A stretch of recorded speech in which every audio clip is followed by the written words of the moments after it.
What the heck?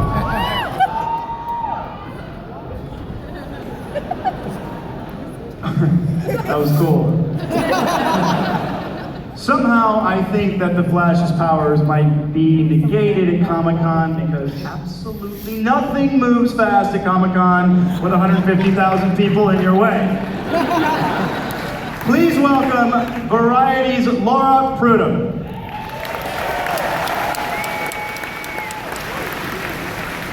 Who's feeling the need for speed tonight? That is true. It is my pleasure to welcome you to the Flash portion of this very super Saturday night, and we've got a lot to talk about clearly.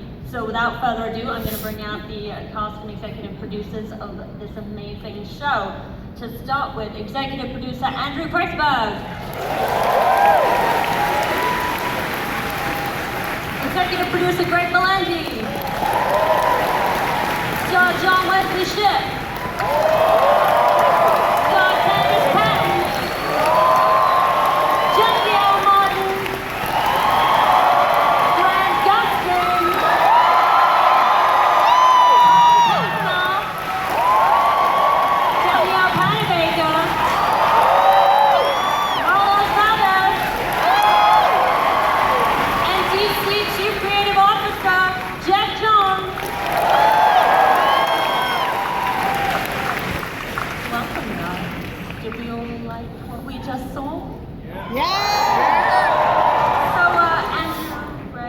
whoever wants to take it.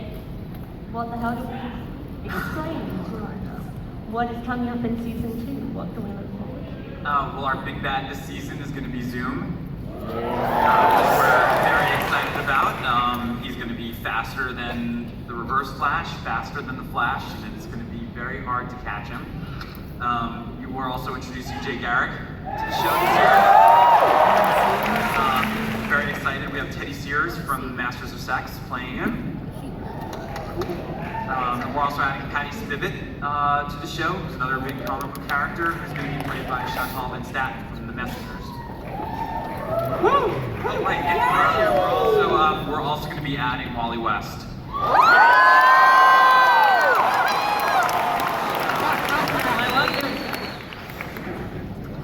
Well, we left season 1 off with you guys opening a wormhole over Central City. So then you left us hanging for months. So the only logical place to start this panel is to ask, where on Infinite Earths are we going to start season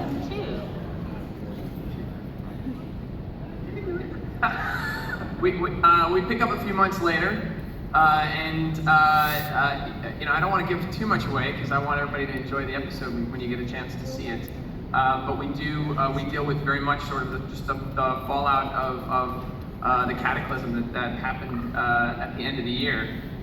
As we used the particle accelerator and the explosion last year to introduce metahumans to the DC universe on television, this year we'll be introducing characters from Earth 2.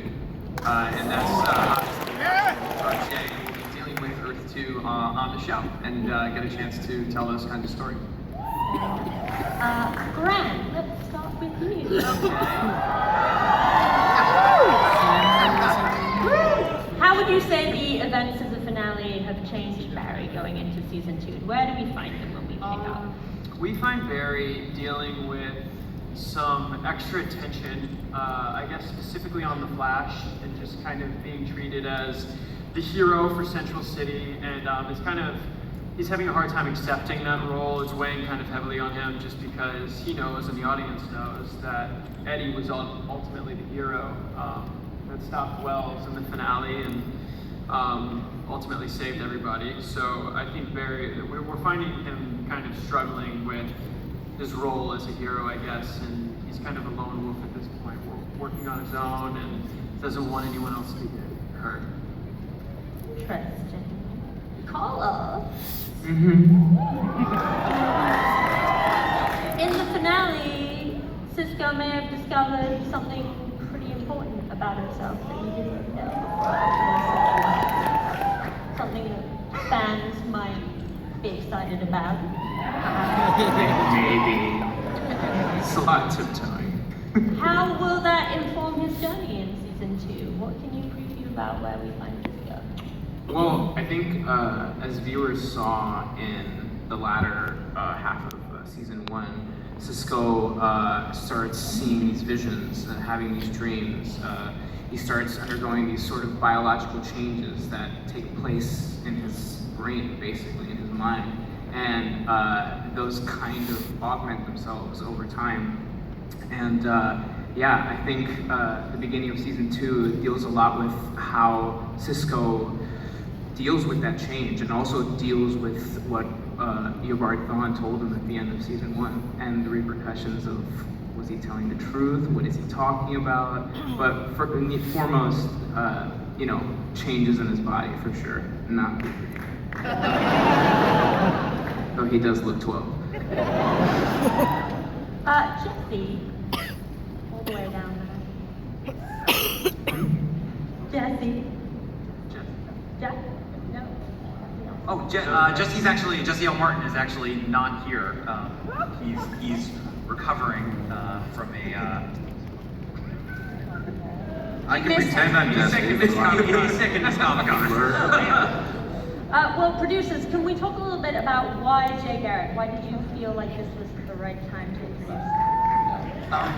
You know, Jay Garrick is obviously, you know, integral to the Flash mythology. He was the original Flash, and you know, he's never really been portrayed, to our knowledge, live action. And you know, now that we've established, you know, our Flash, we thought it was interesting to bring on, you know, the original Flash and create a brand new relationship for Barry to have. And we're super excited about it.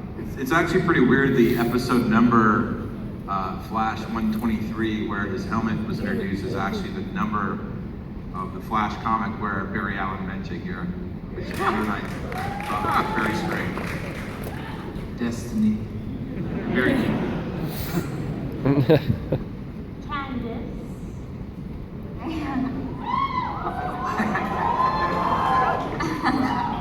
Now Iris finally knows Barry's secret. Yes, thank God. Finally. Yes. So how does that kind of alter her interest in documenting the Flash's adventures in season 2? What are we going to see kind of from a journalistic standpoint next season? Yeah, I mean, we're going to see Iris kind of have a new sense of agency, and you know, we've begun shooting season 1, and already I find myself often in Star Labs. So I think it's very safe to say that Iris is going to be a part of the Flash team in some aspect, which I think is really cool. She's very smart and very intelligent, and she has her own way of adding to the team. I always say that, you know, Cisco and Caitlin are the science and the tech behind what's happening at Star Labs and with Flash, and Iris is more of heart and earth. She can navigate Central City and talk to people on the streets and really get stories out of people that maybe, you know, other people can't get. So it's going to be interesting to see how she uses her knowledge on the streets to help the Flash.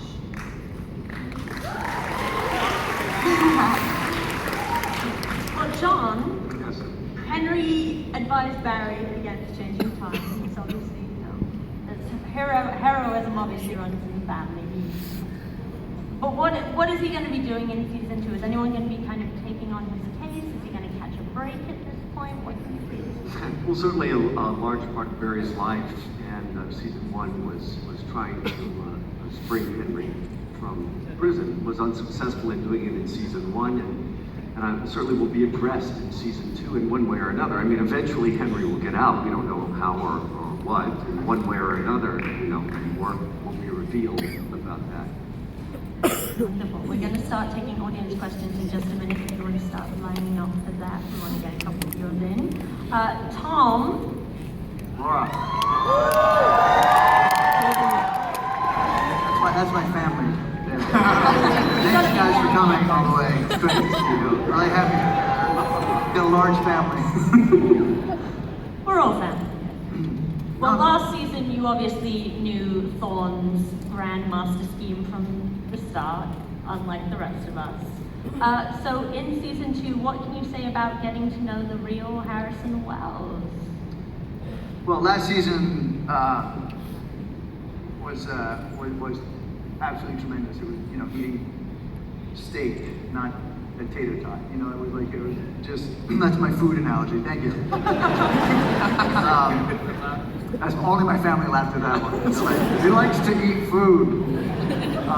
Meanwhile, back at the question, it was really enjoyable to do that. I think the writers did a tremendous job fashioning a character that got to play good and bad, play 2 levels, and I think we're very much interested in continuing that kind of duality as we go forth in season 2. Danielle.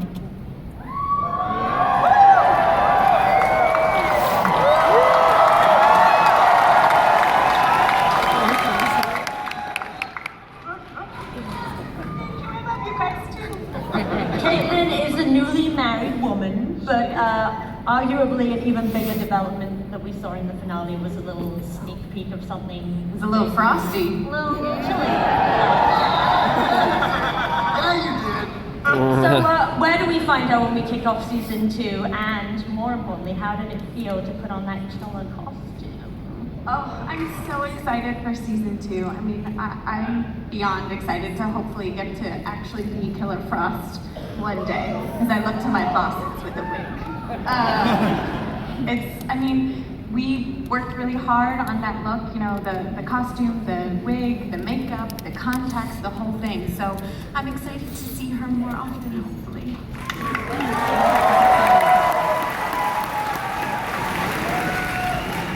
All right, let's kick it to some audience questions. Who's out there? Where are you? Where are we looking? Over here with the spotlight. Let's go. Hey guys. Hi. Hey, thank you all for the amazing show you're making. You know, it's great. A lot of love for it. I actually come from Russia. A lot of love for you guys. My question is about the rogues. I know Mr. Jones loves them. So, are you guys going to use any more rogues in season 2? And who would you like to see in season 2 as the villain for the Flash? Thank you.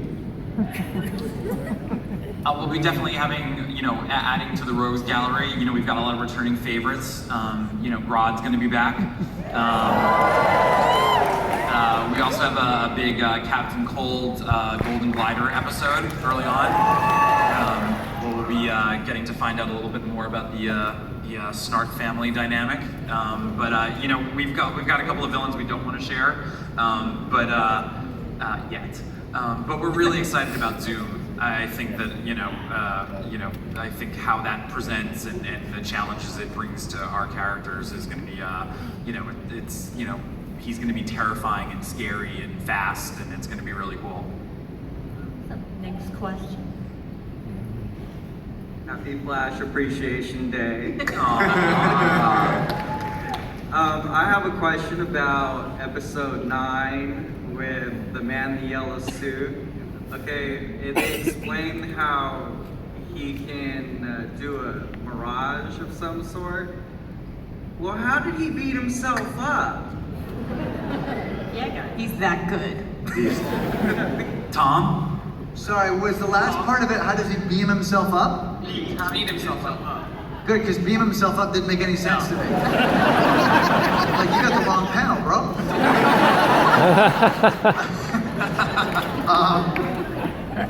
It's a speed mirage. In other words, it moves so fast it leaves a residue of itself standing behind while he is actually in another place. That's the science behind it. I could get really specific, but we'd be here for about a good hour.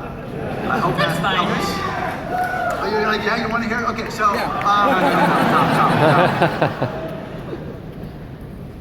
I think this might be our last question. Dang, are you kidding? Sorry. We just got here. I know. Maybe we can get 2 if that's all. Come on. Yes, two. Just this is the Flash, last let's question, see. and this guy started cheering. Yeah. Isn't he in your food? All right. Hi, my name is Cameron Tuck. This is for Carlos. Will he become Bob next season? Andrew? Candace? Grant? Sure. There's your answer. actually, if you want to know more about what Carlos does and how it interacts with Earth 2, Andrew and I wrote Vibe for a while, and his powers and how it relates to the multiverse it's all in the comic. Yeah, the comic is dope. Sterling Gates, Jeff Judd, Ian Bradbury.